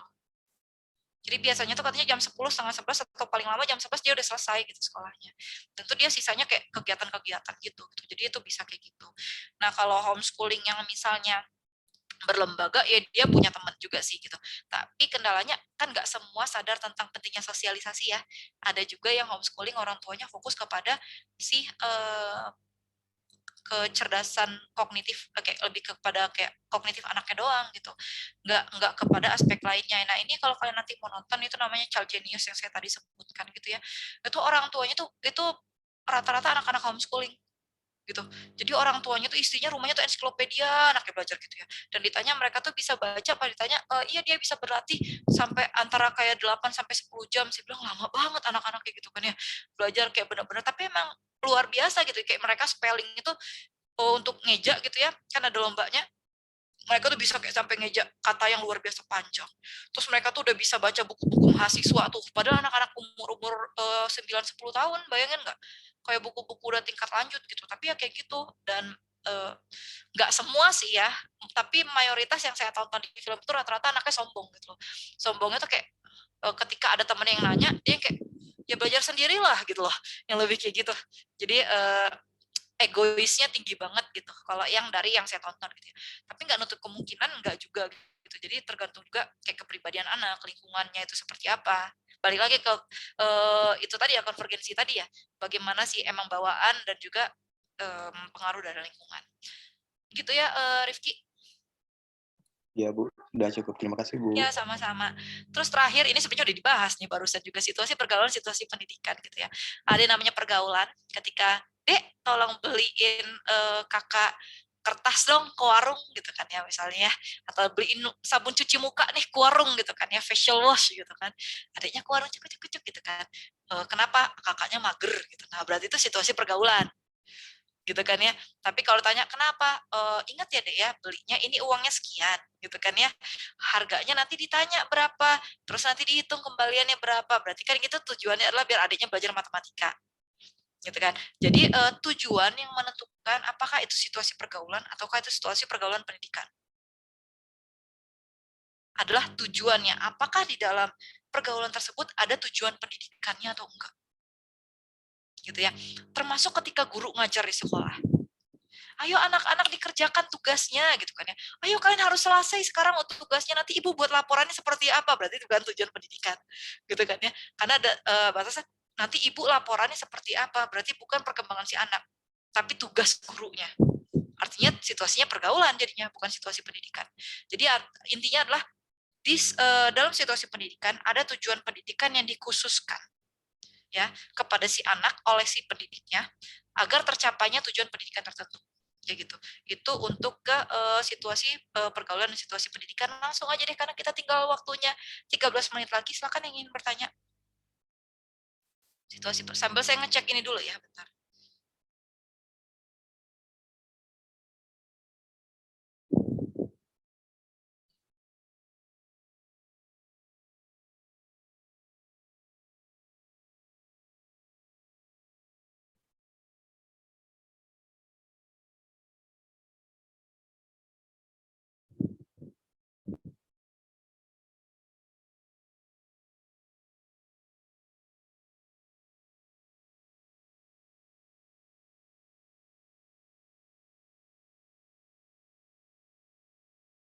Silakan Regi.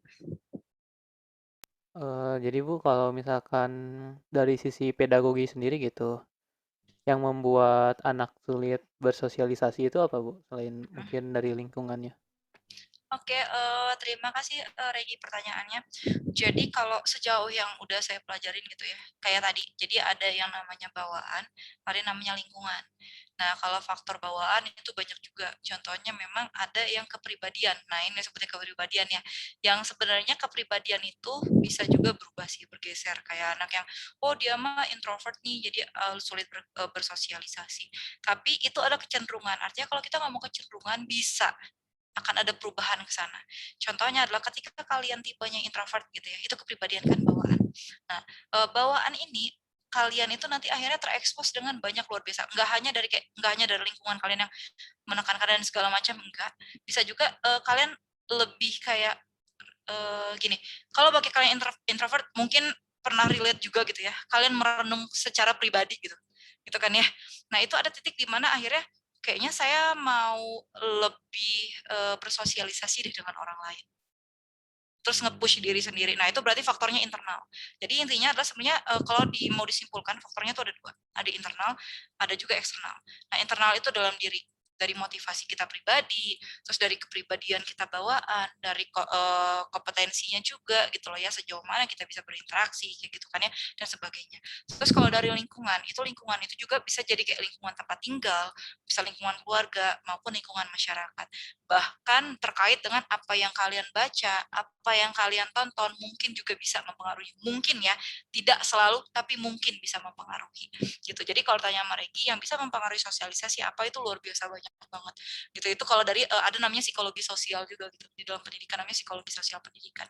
Jadi ketika kita ingin mengamalkan kemampuan komunikasi atau sosialisasi seseorang itu tidak hanya dari faktor eksternal tapi faktor internalnya juga. Contohnya adalah ada orang yang nge-push, kamu tuh harus berani loh, pernah nggak sih kayak gitu? Ya, tapi innernya sendiri belum menemukan rasa keberaniannya, nggak akan jalan. Ketika ada yang ngomong masa kayak gini aja nggak berani, ya enak ngomongnya nggak ada di posisi saya gitu kan ya. Nah itu juga hal yang biasanya antara internal sama eksternal tuh benar-benar saling mempengaruhi gitu ya Regi ya. Ada pertanyaan lanjutan mungkin dari Regi? Mana nih? Regi menghilang. Aduh, bentar. Gimana silakan. Soalnya apa ya? Pernah juga lihat kayak ada anak mungkin yang pemalu dari kecil gitu sama anak yang aktif gitu. Karena kebetulan kan kalau misalkan perbandingannya saya sama keponakan saya gitu. Kalau keponakan saya itu aktif dari kecil, kalau saya ini lebih apa ya, pasif lah gitu mungkin. Nah, tapi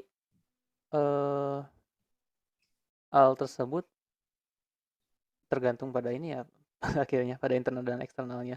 Ya internal Cuman eksternal. yang sulitnya kenapa misalkan ya kayak ibu tadi, saya pengen misalkan bisa bersosialisasi dengan banyak orang, cuman kok malah nggak bisa gitu dan Ya. banyak juga pastinya kayak gitu. Oke, terima kasih Regi. Sebenarnya dari saya juga ya, kayak misalnya kita, saya bingung kalau ngasih contoh orang, jadi langsung aja introspeksi diri sendiri gitu ya. Jadi biasanya ketika kita agak ada kendala gitu, ingin bersosialisasi dengan orang lain, biasanya kita punya alasan tersendiri. Kayak misalnya kenapa nih sulit, contohnya gini, saya tipe yang cepat kalau berteman, tapi sulit untuk punya teman dekat. Kayak misalnya sahabatan. Gitu. Nggak tahu di kalian ya, mungkin ada juga yang kayak gitu, mungkin ada yang kayak punya teman dekat yang satu yang terus-terusan terus bertahun-tahun ada, tapi ada juga yang ketika kalian masuk ke lingkungan baru kalian langsung punya teman banyak, tapi ya udah gitu temenan aja biasa, nggak sampai kayak curhat dan lain segala macam. Itu ada yang kayak gitu. Biasanya ada alasannya sendiri. Kalau dari saya sendiri, orang boleh tahu apapun, tapi nggak boleh tahu ada yang di sini. Nah, itu kan balik lagi. Kenapa gitu kan? Kalau tanya kenapa? Faktornya banyak gitu. Contohnya adalah takut ketika kita terlalu banyak terbuka. Nah, ini introspeksi diri sendiri nih ya. Saya langsung sharing masalah kepribadian pribadi nih. Kalau ngomongin orang gibah lagi nanti kan gitu ya. Jadi misalnya adalah ketika saya nggak mau curhat langsung sama orang. Pertama alasannya adalah ketika saya curhat, ini orang akan membantu menyelesaikan masalah atau nambah masalah ya. Mungkin ada pandangan seperti itu. Yang kedua adalah kebiasaan. Kebiasaan ketika setiap ada masalah selalu berusaha untuk menyelesaikan sendiri. Sehingga tanpa kita sadarin, akhirnya kita membatasi sendiri dari lingkungan sosial. Gitu, nggak disadarin sih gitu kan. Tapi ketika kita mikir, oh kayaknya saya ini mulai ngejauh ya dari lingkungan sosial kayak gitu kan ya. Dan sesuatu yang udah kita terbiasa, udah habit gitu ya, udah kebiasaan kita, ketika kita mau merubahnya akan cukup sulit. Gitu. Termasuk saya pribadi kayak gitu kok. Jadi kayak karena emang ya saya pernah cerita ke kalian juga, introvert saya juga, kemarin saya baru ngetes lagi gitu ya, dan bukannya berkurang malah nambah gitu ya. Jadi yang tadinya 86 gitu ya, 85 kemarin 89 gitu persennya. Jadi kok malah bertambah gitu, bukan berkurang gitu ya. Padahal saya akhir-akhir ini banyak interaksi gitu. Jadi ada hal-hal yang memang ternyata pas saya refleksi diri sendiri, oh ya saya kayaknya banyak ngajar, terus saya banyak kayak berteman akhir-akhir ini, saya banyak diskusi. Tapi ternyata walaupun saya banyak seperti itu, lebih banyak juga waktu yang saya habiskan di pikiran saya sendiri. Kayak analisis, habis ini saya harus ngapain ya, setelah ini saya kayak gini ya. Kalau saya misalnya kayak, termasuk ketika saya ngajar kalian, walaupun kita sosialisasi, berarti secara nggak sadar, sebenarnya saya juga mikir kan di sini. Dan mikir saya, diskusinya saya dengan kepala saya sendiri kan, oke pertanyaannya kayak gini, saya harus jawab gimana ya. Dan itu pembiasaan yang terus-menerus gitu loh. Jadi sebenarnya hal tersebut bisa disadarin, bisa enggak. Katanya Bu, ada sih yang pengen interaksi susah, iya susah, dan keluar dari comfort zone itu luar biasa susah. Dari pengalaman pribadi saya juga gitu kok. Gitu. Jadi karena saya tipe yang lebih cepat kerja, lebih cepat menyelesaikan apapun kalau dilakukannya sendiri dibandingkan dalam kelompok. Mungkin ada juga yang ngalamin kayak gitu. Contohnya adalah ini saya ngomong Bu itu bagus nggak? Kalau saya pribadi saya ngomong nggak bagus, jangan ditiru ya, gitu kan ya. Jadi kalau ditanya, misalnya nih ada tugas tertentu kayak pembuatan kayak untuk makalah, kalau S2 itu kan berdua gitu ya. Terus ada anggota kelompok, berarti teman sekelompok yang ngomong nanti ya besok. Nah saya tuh nggak mau, nyuruh saya aja yang ngerjain gitu tipenya. Malam ini bisa selesai gitu. Mungkin bagi kalian ada juga yang kayak gitu. Nah, itu sebenarnya jelek sih sebenarnya. Ini langsung to the point aja ya, itu jangan dicontoh gitu ya. Kenapa? Karena pertama saya tidak memberikan mereka kesempatan untuk ayo nih harus langsung sini karena langsung saya kerjain gitu kan. Yang kedua adalah membatasi diri saya juga, dan akhirnya tuh membuat akhirnya gini nih, membuat diri saya oh ya berarti emang benar loh, lebih cepat kalau ngerjain itu sendiri loh. Itu yang saya alamin waktu S2 juga masih kayak gitu. Terus nge-push-nya gimana nih? Nge-push-nya banyak ikut kegiatan yang harus saya berkelompok. Mau nggak mau harus kelompok. Contohnya adalah kayak kemarin saya kegiatan internasional yang di Malaysia selama 1 minggu, itu persiapannya itu berapa bulan gitu ya, 2 tahun lalu tuh berapa bulan online, terus di Malaysianya 1 minggu, terus setelah itu beberapa bulan lagi online, dan itu satu kelompok saya 4 orang beda negara semua. Jadi mau nggak mau saya harus ngobrol. Jadi mau nggak mau saya harus kompak. Kalau saya kerjain sendiri, mungkin karena budaya beda dan segala macam beda, hasilnya akan nggak sesuai. Jadi mau nggak mau, katanya Bu nyaman nggak? Awalnya nggak nyaman sama sekali awalnya, kayak harus nunggu jamnya beda, walaupun jamnya cuma beda sejam 2 jam gitu kan ya, jamnya beda, nungguin dulu dan lain segala macam gitu kan, itu rasa bete itu ada gitu. Tapi ternyata pembiasaan, balik lagi setelah saya kayak gitu sama mereka waktu setahun benar-benar kayak gitu, sekarang ketika kerja sama kelompok gitu ya, bareng-bareng itu udah enjoy aja gitu. Jadi sebenarnya kalau kayak lagi gitu mengalami hal tersebut, push aja gitu loh. Nggak nyaman itu pasti muncul ketika kita mau ngerubah, tapi push aja. Nanti muncul sendiri kalau udah kebiasaan itu nyaman sendiri gitu. Dan tapi jangan gini juga ya, kayak misalnya oke saya mau belajar gitu kan, kata Bu Tata harus di-push, yang tadinya biasa sendiri tiba-tiba langsung 100 orang gitu kan, jangan kayak gitu loh. Jadi mulainya dari yang kecil gitu, saya juga gitu, kalau saya mulai dari kayak 3 orang, 4 orang, kalau sekarang tuh kayak udah di depan juga, kayak misalnya diskusi sama orang kayak event yang terakhir kemarin itu untuk nge-mentor juga waktu di India tuh yang di-mentorin tuh sekitar 13 orang gitu kan. Jadi plus mentor lainnya saya tuh kerjasamanya berarti 15 satu kelompok gitu kan, 13 si pesertanya, 2 orang saya sama teman saya mentinya gitu kan. Nah itu udah nggak ada masalah gitu, sama yang lebih gede juga kayak 30-40 udah nggak masalah. Tapi mulai awalnya nggak langsung ramai juga gitu ya. Jadi mulainya dari yang kecil gitu loh, dan ketika kita mulai pasti ada kayak rasa kayak anxiety gitu, kayak gugup segala macam tuh pasti ada, tapi kalau udah nyampe ujungnya jangan dipaksa, mundur dulu dikit, nanti baru maju lagi gitu. Kenapa? Kalau terlalu juga dan nanti pengalamannya negatif, itu yang makin nggak mau gitu. Jadi harus kan kalian yang paling tahu batasan kalian seperti apa gitu. Jadi ketika itu udah mentok, masuk ke sana lagi, saya oke, saya nggak kuat nih kesininya, mundur dulu, nanti baru pelan-pelan maju lagi gitu. Jadi terbiasa untuk bisa mengembangkan dirinya juga gitu, memahami dari kalian sendiri. Ini punten ya, makin lama makin gelap nih. Lampu saya jauh soalnya ponakan saya belum masuk kamar. Kalau dia udah masuk saya bisa ngomong gitu. Dek, tolong hidupin lampu. Dia masih baru pulang madrasah lagi mandi kayaknya, jadi belum ke kamar gitu. Gitu ya Regi ya. Ya Bu. Oke, ntar saya cek dulu. Maaf lupa. Oke, saya cek kehadiran yang di sini. Udah. Nida, Mary, Amel tadi kayaknya saya ngeliat ya. Enggak ya? Hadir Ibu. Ya, Amel belum konfirmasi ya? Apa udah saya nggak lihat? Belum ya? Belum. Ntar minggu depan saya anggap nggak hadir loh kalau nggak konfirmasi. Mary ada nggak Mary? Mary? Oh nggak ada emang ya. Oke. Nida ada? Ada. Oke, seperti biasa karena waktunya udah habis dan ya seperti biasa juga yang kita diskusikan tadi adalah soal ini kalian ya sebenarnya soal UTS-nya gitu, jadi bisa langsung dipikirkan kembali yang Bu Tata tadi tanya apa aja gitu ya, dan akan saya share langsung pertanyaannya ke grup hari ini sama waktunya 1 minggu juga gitu. Yang Sofi terima kasih tadi Jeremy udah sempat konfirmasi kok tapi tadi di awal gitu. Oke, jadi kayak gitu. Nah kaget kan saya, dia geruduk barusan di bawah tuh lagi ngapain tuh, ngelempar apa tuh ya. Jadi kayak gitu, nanti dikasih waktu tetap ya waktunya 1 minggu, dan jangan kayak kemarin tuh PJ-nya panik tuh ngirim ke saya, Ibu gimana ini banyak yang belum ngumpul kayak gitu kan ya. Jangan terulang lagi seperti itu gitu ya waktunya. Ingat deadline-nya jam 8, jangan musingin PJ ya, tolong PJ-nya udah cukup pusing ngerjain UTS dari saya, jangan ditambah kerjaannya gitu ya. Untuk ini PJ siapa di sini? Fuji ya? Siapa sih? Kok Fuji sih? Emang ada Fuji di kelas ini? Enggak deh. Poppy, Bu. Kelas orang itu mah. Itu kelas biologi itu ada yang Fuji juga namanya PJ. Oke, di sini Poppy maaf yang ngerepotin ya. Kalau misalnya teman-temannya, Poppy sama Silvi, nanti kalau teman-temannya musingin tinggalin aja nggak apa-apa udah, gitu ya. Jadi nggak usah diinin, share aja linknya ke saya, ntar kayak semalam saya langsung download, gitu. Oke, sekian perkuliahan hari ini. Happy weekend buat kalian semua, karena besok udah Jumat. Stay safe, stay healthy. Semangat UTS-nya ngerjain punya UTS saya gitu ya. Dan jangan lupa tugas-tugas lainnya juga kalau misalnya ada mata kuliah lainnya. Dan kalau saya hanya minggu ini hanya tugas itu. Ya, hanya UTS aja gitu, karena minggu depan kan kita nggak ada perkuliahan karena UTS ya. Oke, sekian dari saya, sampai berjumpa lagi 2 minggu lagi berarti.